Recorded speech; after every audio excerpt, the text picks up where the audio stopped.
Hello everyone, welcome to Parankusam food and blogs. ఇవాళ నేను ఇంట్లోనే సింపుల్గా ఈజీగా పన్నీర్ ప్రిపరేషన్ని చూపించబోతున్నాను. ఒకసారి ఈ పన్నీర్ని ఇంట్లో తయారు చేసుకోవడం స్టార్ట్ చేస్తే ఇంకెప్పుడు సూపర్ మార్కెట్స్లో కానీ మిల్క్ బూత్లో కానీ తెచ్చుకోవాల్సిన అవసరం ఉండదు. అంత పర్ఫెక్ట్గా వస్తుంది ఈ పన్నీర్. ఎటువంటి ప్రిజర్వేటివ్స్ లేకుండా ఒకే ఒక ఇంగ్రీడియంట్తో సింపుల్గా ఈజీగా ఇంట్లోనే ప్రిపేర్ చేసేసుకోవచ్చు. నేను ఇక్కడ 1.5 లీటర్ వరకు పాలు తీసుకున్నాను. ఈ పాలుని బాగా మరిగించాలి. అడుగు పట్టకుండా కలుపుతూ మరిగించాలి. బాగా మరుగుతున్నప్పుడు 2 లెమన్స్ నుంచి తీసిన జ్యూస్ని అందులో వేసేసుకోవాలి. వేసేసుకొని 30 సెకండ్స్ వరకు సిమ్లో పెట్టేసి ఆ తర్వాత స్టవ్ ఆఫ్ చేసుకోవాలి. అప్పుడు పెద్ద పెద్ద పీసెస్గా విరుగుతాయి పాలు. ఈ లెమన్ ప్లేస్లో వెనిగర్ని కూడా యూజ్ చేసుకోవచ్చు. 1.5 లీటర్ పాలుకి 10 ml వెనిగర్ అయితే సరిపోతుంది. ఇలా విరిగిపోయిన తర్వాత పాలని స్ట్రెయిన్ చేసేసుకోవాలి. కాటన్ క్లాత్ తీసేసుకొని స్ట్రైనర్లో ఈ పన్నీర్ని అందులో వేసేసుకోవాలి. వాటర్ అంతా స్ట్రెయిన్ అయిపోతాయి అన్నమాట. ఆ తర్వాత ఈ పన్నీర్లోకి చల్లటి నీళ్ళు పోసుకుని 2 or 3 టైమ్స్ వరకు వాష్ చేసుకోవాలి.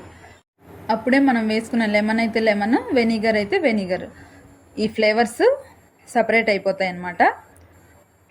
అప్పుడు ఈ కాటన్ క్లాత్ని అంతా దగ్గరకు తీసుకొచ్చేసి బాగా నొక్కేసి వాటర్ అంతా తీసేయాలి.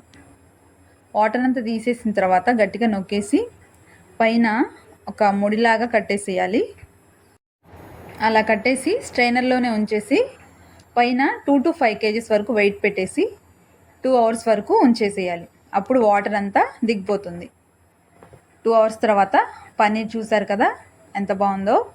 ఈ పన్నీర్ని 3 days వరకు ఫ్రిడ్జ్లో స్టోర్ చేసుకోవచ్చు. 3 days తర్వాత కూడా ఈ పన్నీర్ని యూజ్ చేసుకోవచ్చు.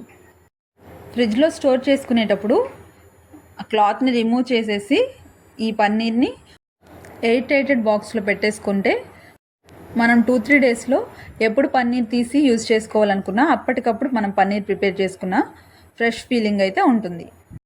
ఇంకొక గుర్తుపెట్టుకోవాల్సిన విషయం ఏమిటంటే మనము పన్నీర్ని స్ట్రెయిన్ చేసేసి వెయిట్ పెట్టిన తర్వాత 2 hours అంటే 2 hours కాకుండా వాటర్ అంతా రిమూవ్ అయిపోయి పన్నీర్ డ్రై అయ్యేంత వరకు ఉంచాలి. అది 2 hours పట్టచ్చు, 4 hours పట్టచ్చు. అప్పుడే పన్నీర్ పర్ఫెక్ట్గా వస్తుంది. అంతేనండి, చూసారు కదా పన్నీర్ తయారీ విధానం. చాలా సింపుల్గా ఇంట్లోనే ప్రిపేర్ చేసేసుకోవచ్చు. పాలు ఎక్కువగా ఉన్నప్పుడు ఇలా చేసేసుకొని అప్పటికప్పుడు పన్నీర్ కర్రీని ప్రిపేర్ చేసేసుకోవచ్చు. వీడియో నచ్చితే లైక్ చేసి కామెంట్ చేయండి.